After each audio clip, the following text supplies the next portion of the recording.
Hey, everybody, it's Mike from the Mike Wagner Show, powered by Sonic Web Studios. Visit online at sonicwebstudios.com for all your needs. Looking at a professional website without breaking your budget? Sonic Web Studios is the answer. Sonic Web Studios offers fast, affordable custom web designs that blow the competition away. Call today, 1-800-303-3960. That's 1-800-303-3960. Or email to support@sonicwebstudios.com. Mention the Mike Wagner Show, get 20% off your first project. Sonic Web Studios, take your image to the next level. Also, time to give official shout out to our official sponsor of the Mike Wagner Show, international warring author Mia Molson-Zia. If you love fast-paced mysteries, you'll love Missing by Mia Molson-Zia, available on Amazon in paperback and ebook. Missing is fast-paced and intriguing with an unforgettable twist. It takes place in 4 countries, 2 strangers, 1 target, where truth is illusion and those you love will be the first go missing. It's available on Amazon in paperback and ebook. Missing by Mia Molson-Zia has garnered great reviews and even loved and endorsed by Howard celebrities, including Joanna Cassidy, Forbes Riley, and many others. So grab your copy today for Goes Missing by Mia Molson-Zia, available on Amazon. Also, check out the Mike Wagner Show at themikewagnershow.com and over 40 podcast platforms in over 110 countries, including Facebook, SoundCloud, Spreaker, Spotify, and iHeartRadio.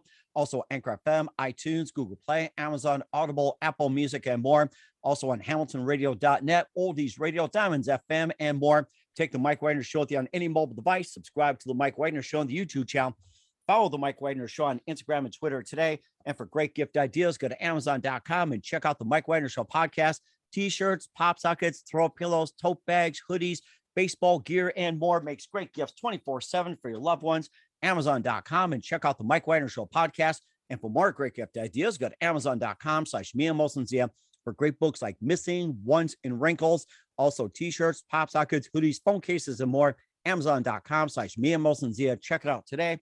Also support the Mike Wagner Show on Anchor FM, PayPal, themikewagnershow.com. You can buy me a coffee at buymeacoffee.com at the Mike Wagner Show. Make sure you do so today. We're here with 3 terrific comedians here on the Mike Wagner Show. And this involves a brand new series bringing 3 Asian American immigrant comics together, each sharing their personal journey to America as immigrants. We'll talk about that. And we have a lady who was smuggled from the Philippines by her biological mom, becoming her hope for the American dream.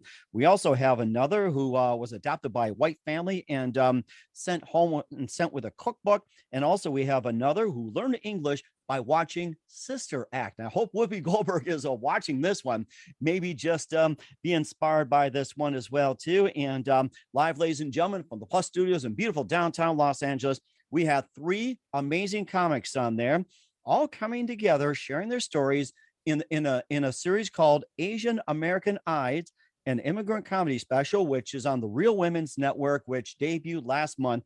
Ladies and gentlemen, these are very multi-talented people: Nicky Endres, Ana Parsons, and Aidan Park. Guys, good morning, good afternoon, good evening. Thanks for joining us today. Hello. Excited. Hello. I want one of your pillows like yesterday. Can't believe. Well, you know something too? I don't know if you guys like to do some shopping. Tote bags are available too. If you got some pets like a little chihuahua or throw a kitty cat, you can put them in tote bags, you know, escape and everything. I mean, they do make great conversation pieces, I'll tell you. So I want to put a pillow in there and a copy of Missing. Oh, there you go. You know what? I think that's a great combination. I love that.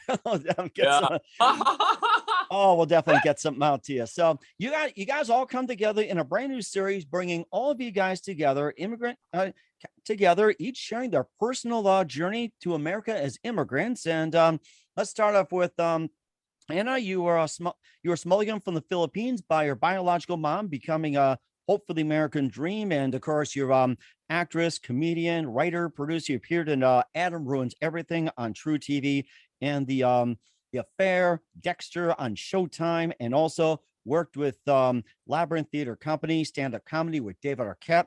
And of course, we also got Aidan as well too. Learned English by watching Sister Act, and it was a funny movie, by the way, and also a highlight of Whoopi's career. And you're also a comedian, best-selling actor, keynote speaker. Also, you were in Totally, Street Fighter, Trauma, Jeremy Lin, of course, The Art of Being Yay. And we also have Nicky, a really unique story, adopted by a white family and sent with a cookbook. And you make me hungry, by the way. I love cooking. And also, you Asian American, non-binary, trans feminine, queer actor, comedian, voice artist, audiobook narrator, involved in One Day at a Time, The Dropout, NCIS LA, and Venimo, and more. And we're here to talk about Asian American Eyes, an immigrant comedy special on the Real Women's Network. And before we talk about that special, guys, tell us how it first got started.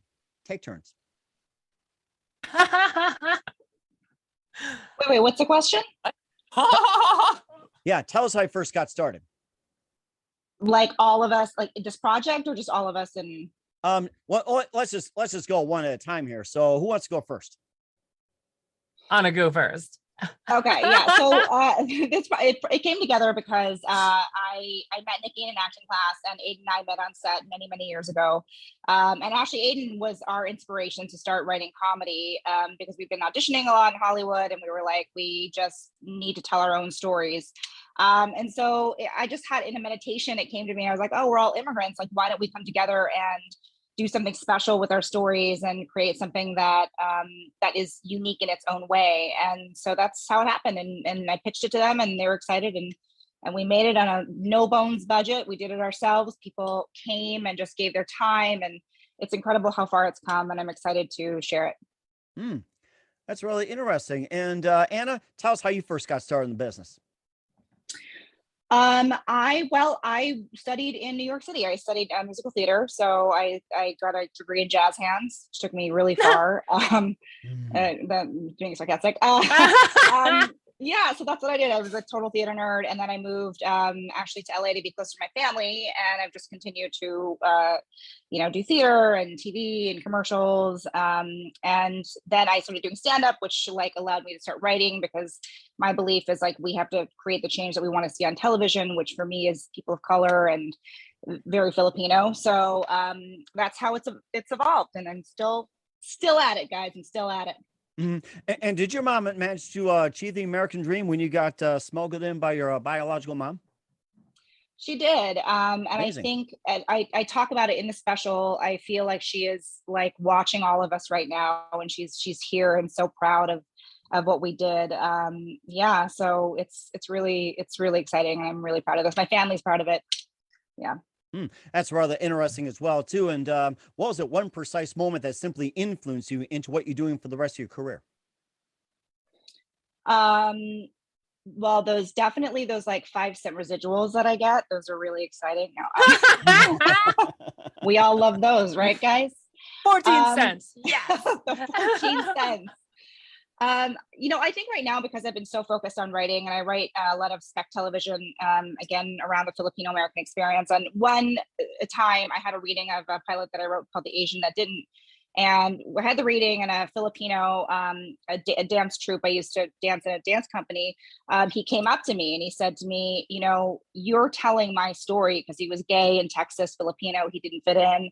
And he was like crying, and I started crying, and I was like, wow, I wrote this thing, and he heard it, he felt seen. So like, how powerful is storytelling?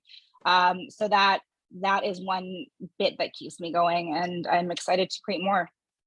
That's rather interesting too. And Nicky as well too, that Asian American, non-binary, trans feminine, queer actor, comedian, voice artist, audiobook narrator as well. And you also had a really unique story as well too, adopted by a white family, and you were sent with a cookbook. And tell us about how you got started in business, and what was the name of that cookbook? And so you're making me hungry already. Oh yeah. Oh, the cookbook was beautiful. It was this Xeroxed pamphlet with staples in it, and it was called Korean Cooking. Ooh. It was, it's an import. It's, it's an antique now at this point, but I think it's, all jokes aside, I was adopted as an infant, and I think that, the adoption agency had prepared for older children who had already become accustomed to Korean cuisine and grown up with it, to have an easier transition into Europe or America in the West, like where I grew up, there was no Asian grocery store. I had a lot of the ingredients that were replacements. And so it ended up tasting good, but like a Western fusion sort of American. Wow. Very Asian American. actually. Like my mom did her best. I loved it, but it was not authentically Korean tasting. But yeah, I got started. Gosh, it's always funny exploring this question for artists. For me, being an artist is an existential imperative, and I think before I had any language or wanted to or identified as an artist or an actor or performer, it's just a natural inclination. I had an affinity for making people laugh, and sort of I think about it as like curating in like emotional moments. So whether it was dancing on the coffee table pretending to be Michael Jackson, or hopping around on a broom pretending to be the witch from The Wizard of Oz. It was always something. I had a big imagination, and I have and still am relatively shameless about self-expression. That's rather interesting. And what was it, one precise moment that simply influenced you into do what you're doing for the rest of your career? Oh, you know what? Let me say this one. I came out as trans like midway through at this point, after several years, building a resume in TV and film, as a cisgender gay boy. And it was my first guest star on a show called Sullivan and Son on TBS. And the breakdown, which for non-Hollywood folks is kind of like the casting notices that go out. It's like a Jobs Wanted. it's our version of Jobs Wanted. And then you like apply by auditioning. And this audition was described as a quote drag queen unquote. And it was like one of those gender confusion jokes, which these days I think is a little problematic. But at the time, they were trying something. And I booked it. It was my first guest star. It was a sitcom. I love sitcoms because I feel like they're a good blend of the live theater and TV and film. And the casting director came up to me like on set and just expressed how grateful she was that they had found me. And she said something to the effect of, we didn't really know how to describe what we were looking for. And we saw a lot of funny gay guys, but, you came in and you were just a girl. And that to me was like what I didn't know I needed to hear it. But as a person who does not experience dysphoria in my body, like I like my body, but I, being a trans person, I wanted to live as a different gender than I was assigned when I was born.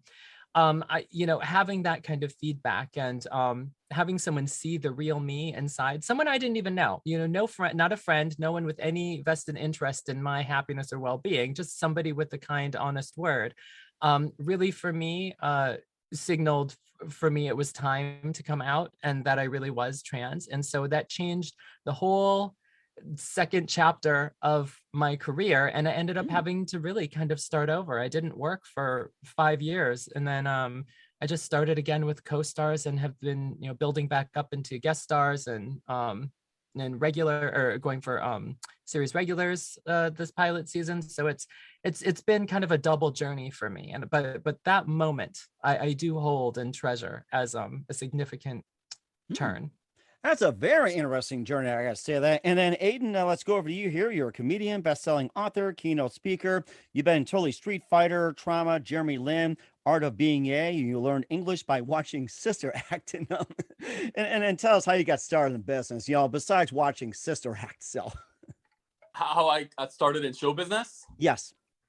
Okay, well, I did a high school musical. And you know what was funny? I moved to the United States when I was 9, and back in Korea, I was like a good student. I had a lot of friends and stuff, and I moved here, couldn't speak the language. I wasn't good at anything all of a sudden academically. And my mom actually got blackmailed into going across the country with the threat of being referred to the INS by this really awful man.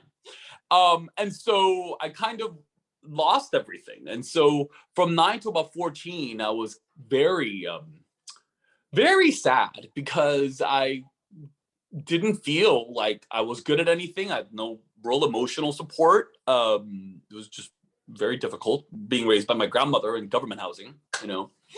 And then I auditioned for a musical in high school, and then I was like, oh, I got in the ensemble barely. I couldn't even go box. It was really pathetic. And I still talk to the drama teachers, and I'm just like, how did I get in? And I was like, I'm pretty sure they were just feeling sorry for me. Anyway, so I got in, and I felt like, oh, I have something that I might be maybe kind of good at, and so it actually gave me a reason to live, I would say, because I really did. Like, even at that young, 12, 13, I was like, why am I here? Like, I don't even know. I felt so hopeless. So, yeah. So that's how I got started. And I loved it. It was fun. So I kept going. A happy origin story. Yes, it is. Very happy indeed. And of course, before that, I mean, you made me laugh. Literally, I gotta say that, being a comedian, you see on stage. And it was at one precise moment that simply influenced you into what you're doing for the rest of your career. As a comedian or as like a performer? Or just in general, like in your career. It can be a comedian, performer. Okay. It's up to you. The one precise I moment gave said theater because I did 9 productions of Miss Saigon. I got pretty good at musicals, but I did 9 productions of Miss Saigon, and I was like, I don't want to see a 10th. So I was looking forward to number 10. I'm not gonna do double digits of it. You know what I mean? Like, it's not gonna happen. So I was like, all right. So what can I do to express myself without having to necessarily, have to do another production of Miss Saigon? And I got into comedy, and I was like, this is it. So I decided to put all my eggs in the basket of comedy, stand-up comedy, and kind of move in that direction, to lean into self-expression. That's kind of what happened. And I would say that was a defining moment. That's really interesting. And guys, who are some of your favorite actors, comedians, and also movies and shows when you guys were growing up? So again, take turns. Who are some of your favorites growing up? Actors, comedians, like that.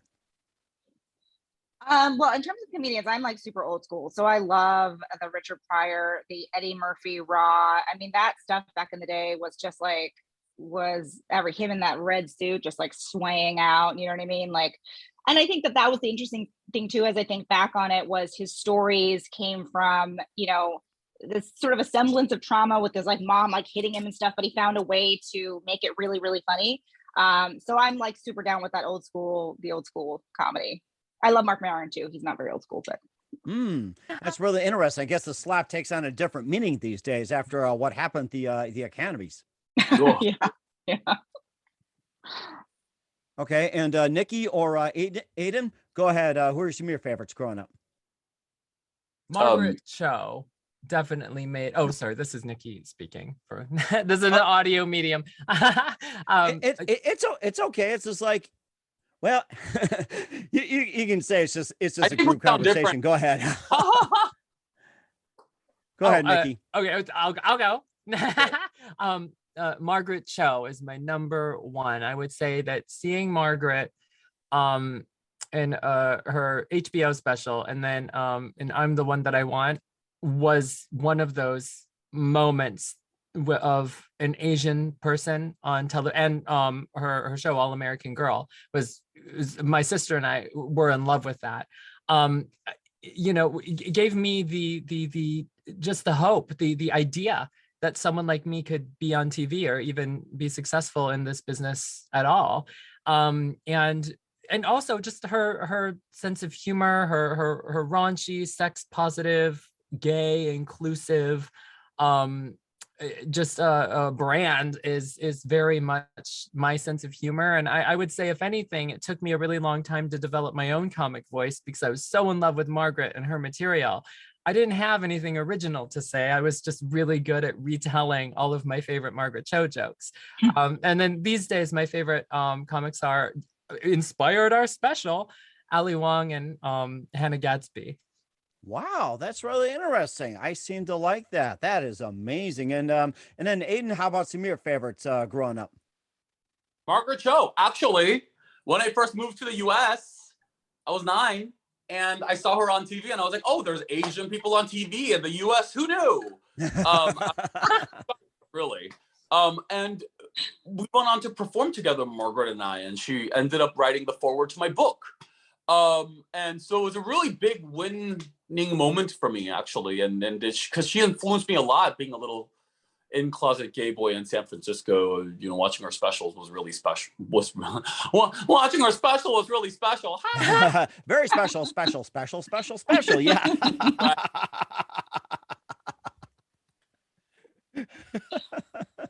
All right, go ahead. You continue. Yeah, no, I'm just going to tag on that Margaret actually did watch our special and let Aidan know that she thought it was wonderful. And so I think it meant a lot to all of us, the fact that she took the time and liked it. So. Wow, that's interesting. And Aidan, you can continue with your story as well, too. What was the question? Now, some of your other favorite comedians growing up. You know what? I watched this Paula Poundstone special, and she just ribbed the audience. And I'm a very audience work heavy comedian, which I have to rein in for the specials, which is proud half my show. So, but Paula Poundstone just went at the audience, like that was her thing, and so I really loved that approach. So yeah, Paula Poundstone. Paula Poundstone, that's interesting. I remember watching her as well too, and I think we saw her at a comedy club. That and Judy Tenuta, and I think Carrot Top was in his younger days. And well, I have to say one thing: it's like, watch who you're heckling, because that person could be famous. And of course, we'll talk about your the special you guys all coming together, Asian American Eyes, in just 1 minute. But first, listen to the Mike Widener Show at the MikeWidenerShow.com, powered by Sonic Web Studios. Visit online at SonicWebStudios.com for all your needs. Looking at a professional website without breaking your budget? Sonic Web Studios is the answer. Sonic Web Studios offers fast, affordable custom web designs that blow the competition away. Call today, 1-800-303-3960. It's 1-800-303-3960, or email to support@sonicwebstudios.com. Mention the Mike Widener Show, get 20% off your first project. Sonic Web Studios, take your image to the next level.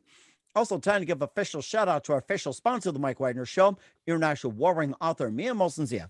If you love fast-paced mysteries, you'll love Missing by Mia Molson-Zia, available on Amazon in paperback and ebook. Missing is fast-paced and intriguing with an unforgettable twist. Takes place in 4 countries, 2 strangers, 1 target, where truth is an illusion and those you love will be the first go missing. It's available on Amazon in paperback and ebook. Missing by Mia Molson-Zia has garnered great reviews and even beloved and endorsed by Howard celebrities, including Joanna Cassidy, Forbes Riley, and many others. So grab your copy today. Fergo's Missing by Mia Molson-Zia, available on Amazon. Also, check out the Mike Widener Show on over 40 podcast platforms and over 110 countries at themikewidenershow.com. Take us with you on any mobile device. Subscribe to the Mike Widener Show on the YouTube channel.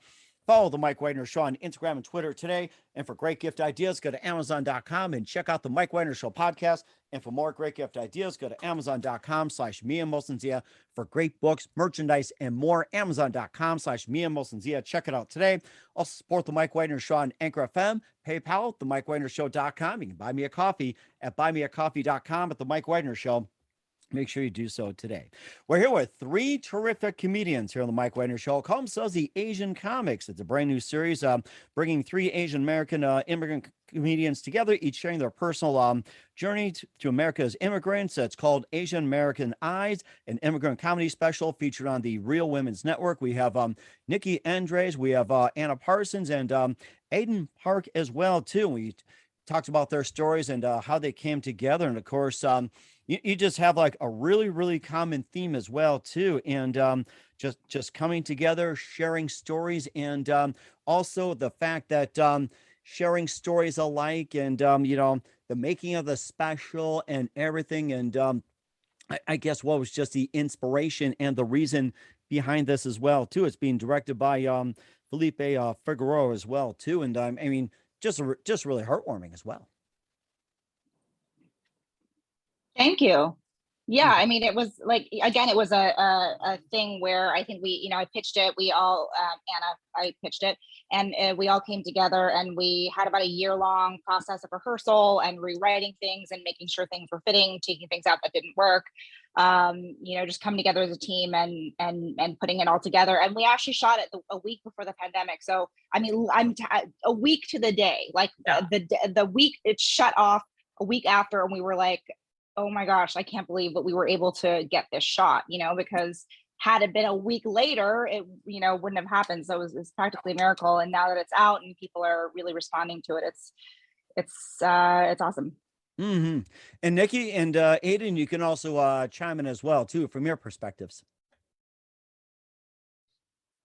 Yeah, yes, and I Anna covered it all, but yeah, it was like 6 days, and then LA locked down in the pandemic. So it was a whirlwind. And I guess funny story for me, I had calcium deposits in my right eyelid, which I had to go to the emergency room and get removed a day before we shot. Oh so no.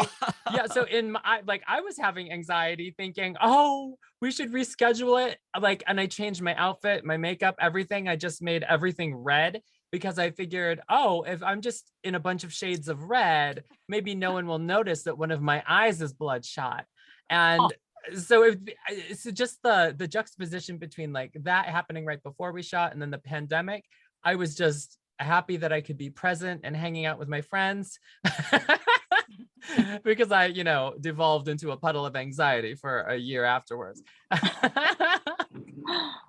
That's so interesting. I'm sitting here going, oh, that's a good trick. Is that what you do? Like, is that like if you have a red eye, like you just wear red and then well, I think it worked because like when you watch it, it's not like it pops out at you. No. But like I was gonna wear like a blue frock. I was gonna like have my hair done differently, and I'm like, no. We have to just everything monochromatic. With your teeth, red, white, and blue, so America. Red, white. Oh, there you go. And I want to tag on that when we were shooting a special, I don't know if you guys had this happen when you were working up there, but there were moments that I think, especially at the end of my set, where you're in the moment and you're telling the joke, but like I think the beauty of what our special does is it's not just haha, it's haha and cry. It's like it connects to you and it like tugs at your heart.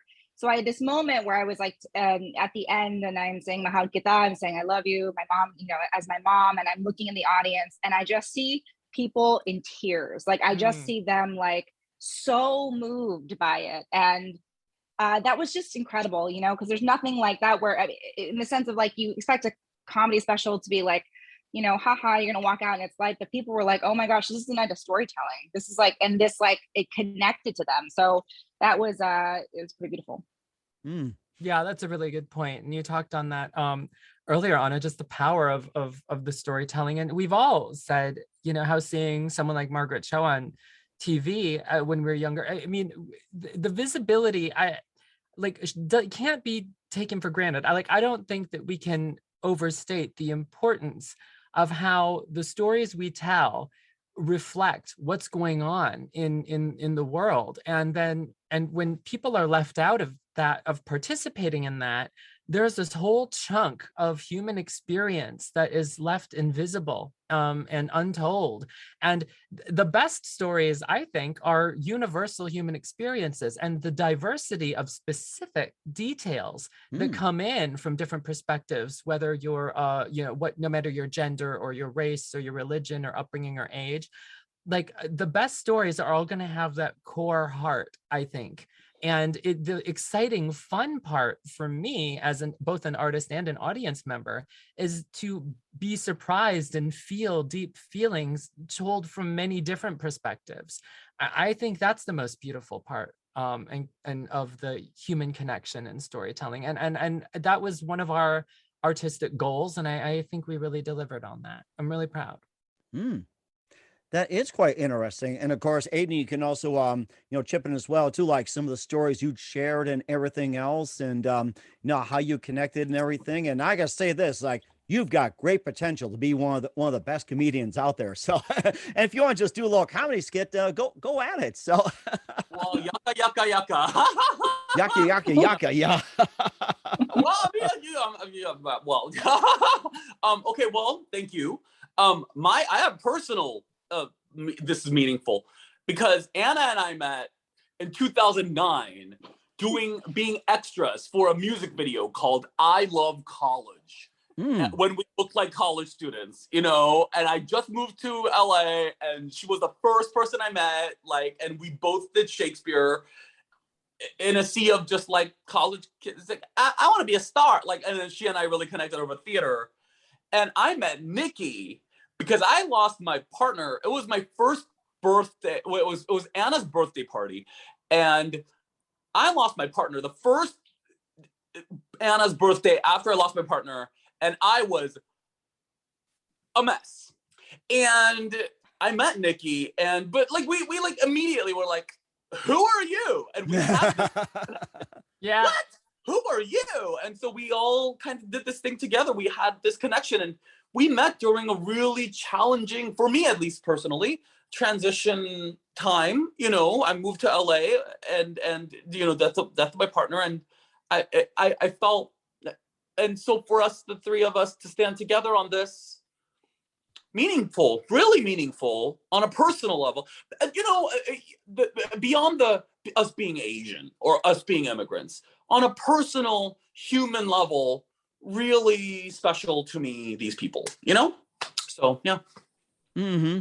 Yes, that's very interesting as well, too. And maybe some other stories you wanted to share as well, too. And also some of the more interesting ones, and maybe like some of the challenges that you guys encounter, or maybe what are some of the things that you want the audience to come away with after watching the special?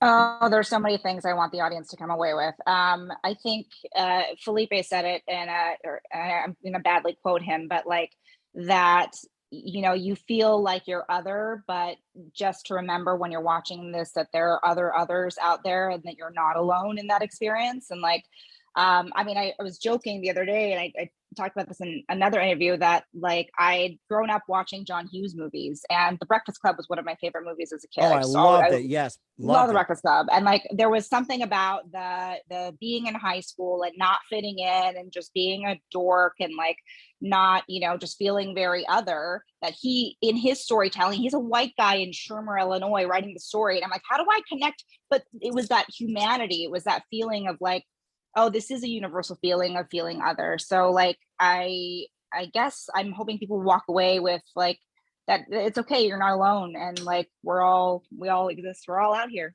being other. Yeah, well said.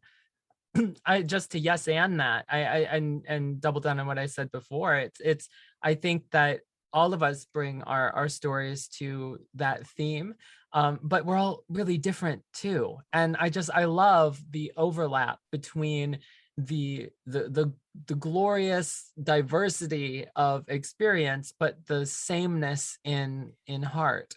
And so yeah, I hope people walk away feeling affected, moved, and like they had a really fun time with us. Mm-hmm. Yeah. Of course, Aidan, you can go ahead as well, too. Well, I just think the three of us really, we were pushed to put our hearts on the line and really push the edge here. You know, and be funny. Yeah. You know, I don't know what's her face. Whitney Cummings said our comedian's job is to push the boundaries and, you know, to make you think. And then Mark Maron said, yeah, and don't forget funny. Don't forget funny. So we're funny, you know, but you know, really our director pushed. I mean, I was going to go a different direction with my thing even up until the last day. Like the day before, I had a whole different set, and he was like, no, I need you to push this.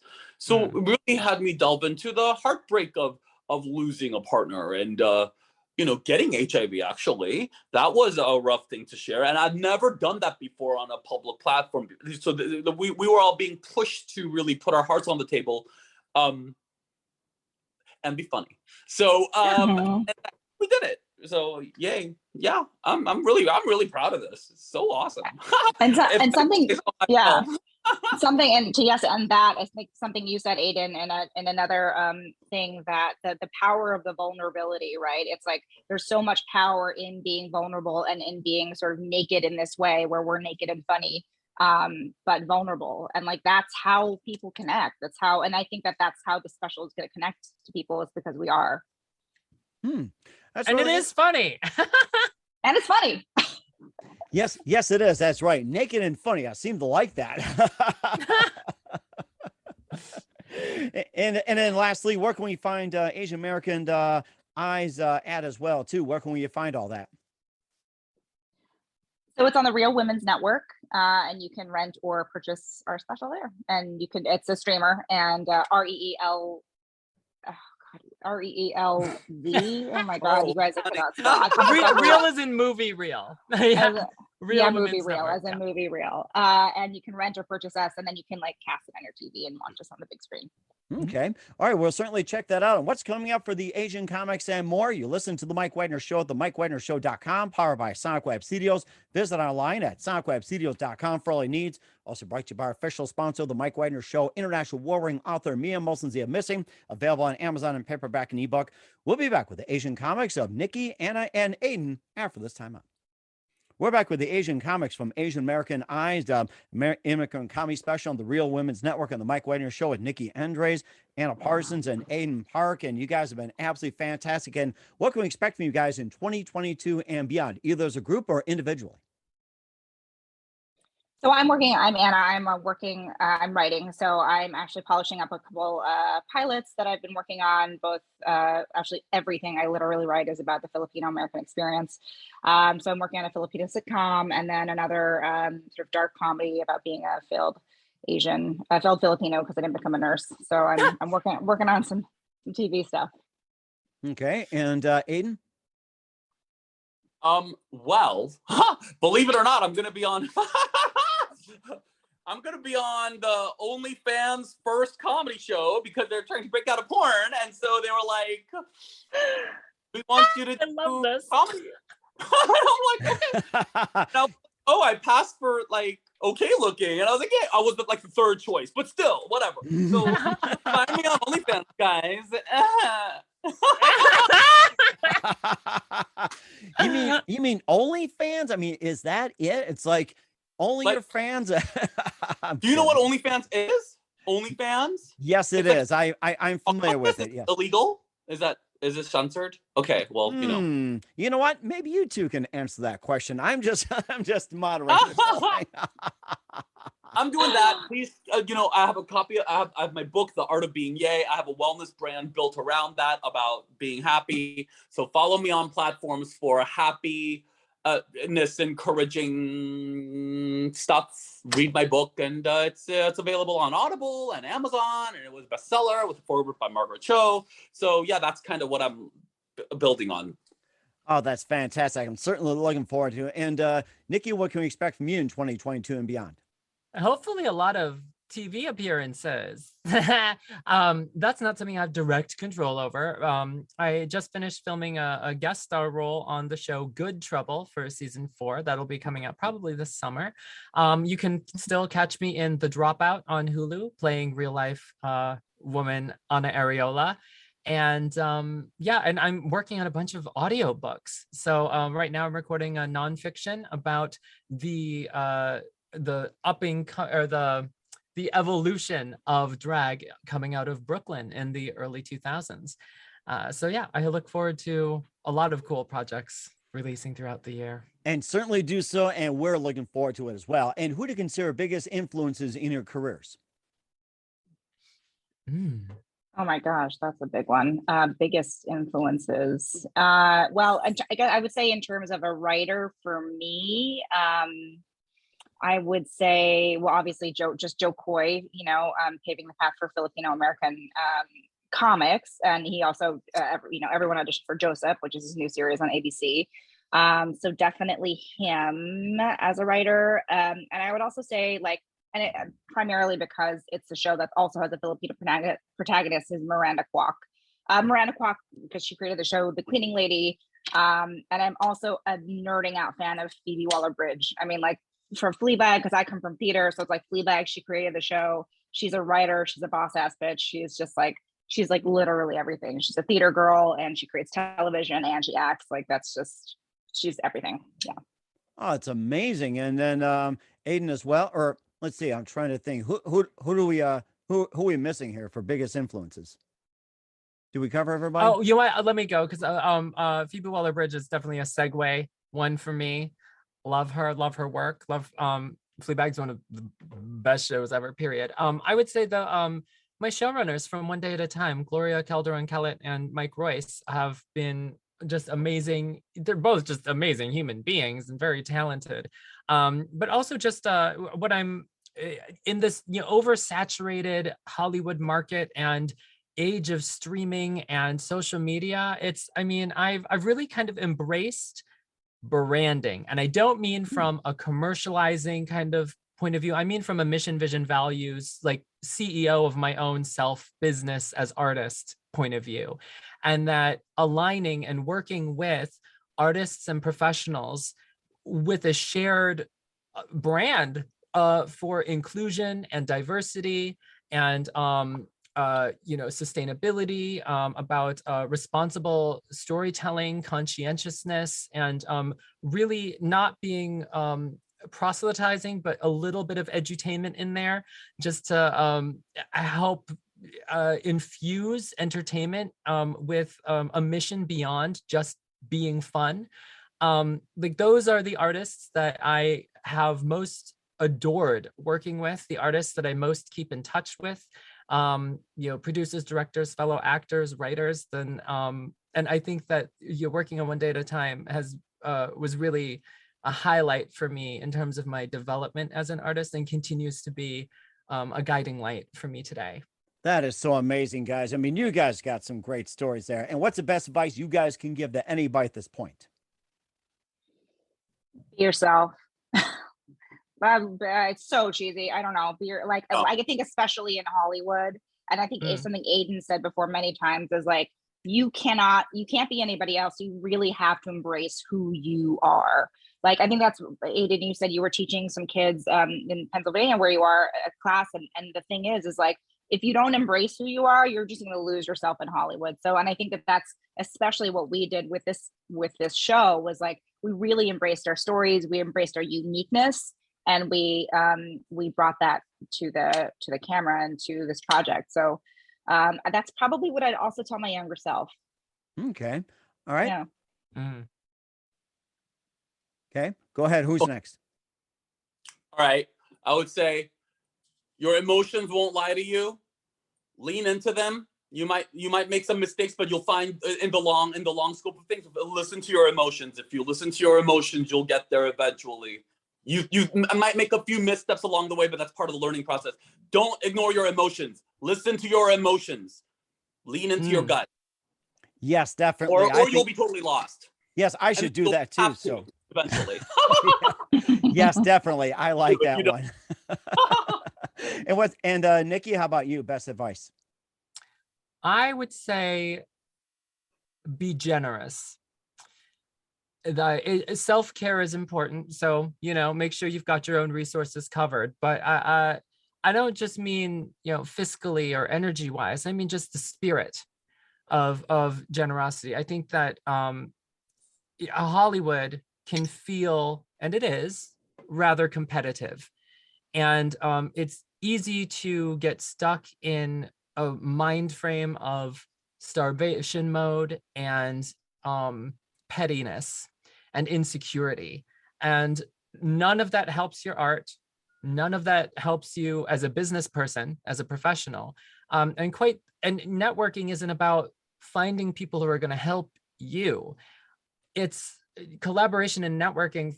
For me, what has really helped reframe things for me is thinking about it as collaborative solutioning for puzzles that a lot of people have. And, is what I do going to contribute to the solution for your puzzle today? Maybe, maybe not. How about this other puzzle tomorrow? Maybe we're a perfect fit. And connecting other people whose work I love and believe in with, like minds, and kind of spreading that love around. And that has really, in a very difficult up and down emotional roller coaster of a career, really given me a guiding light and a community of people that I love to work with and love to collaborate with. And so that's something I'd tell my younger self and any artist coming up, because it's, we're really oversaturated in content. And I think it's, just looks and talent are never going to be enough for that, And that's a really good point as well, too. So once again, the Asian comics, Nicky, Endres, Ana Parsons, and Aidan Park on the Mike Wagner Show with Asian American Eyed and Immigrant Comedy Special on the Real Women's Network. Guys, a very big thank you for your time. You all were absolutely fantastic. Loved you guys. Looking forward to having you again soon. Make sure you keep in touch, keep us up to date and everything else. Once again, tell us about your upcoming projects. What are your websites? How do people contact you? Where can people purchase or check out Asian American Eyes and more? Anna, I'm Ana Parsons, ANATUAZONPARSONS. That's at Instagram and Twitter. And I think Ana Parsons actor for Facebook. I have a website, anaparsons.com. There's always just Google in general. Just Google you and me. Yeah, that's where I'm at. That's where I'm at. Okay. All right. Guys. Oh, you can find me on all socials at Mix Nicky E. That is MXNICKYE. And my website is nickyendres.com. And you can catch we cross-link to everything. So if you find one of us, you will find Asian American Eyes. You will find the rest of us. Just Google it. It's great. We try to be very discoverable. And that's a good thing. Aidan, where can we find you at? Well, at one of their platforms and at Aidan Park Show. Check out my website, The Art of Being a Yay, where you'll be able to, get on my newsletter. There's a Feel Better newsletter that goes out every week and lots of helpful tips and fun things, and get a copy of my book. And don't forget to get a copy of Missing. And yes, or you'll go missing. Yeah. So get Missing and The Art of Being A. Yeah. Yes, that's right. What a combination. Guys, a very big thank you for your time. You guys are fantastic. Looking forward to you soon. Keep us up to date. Keep in touch. Love to have you back. We wish you all best. And guys, you've got a great future ahead of you. Yahoo, Thank you so much, Mike. Cheers. Thank you.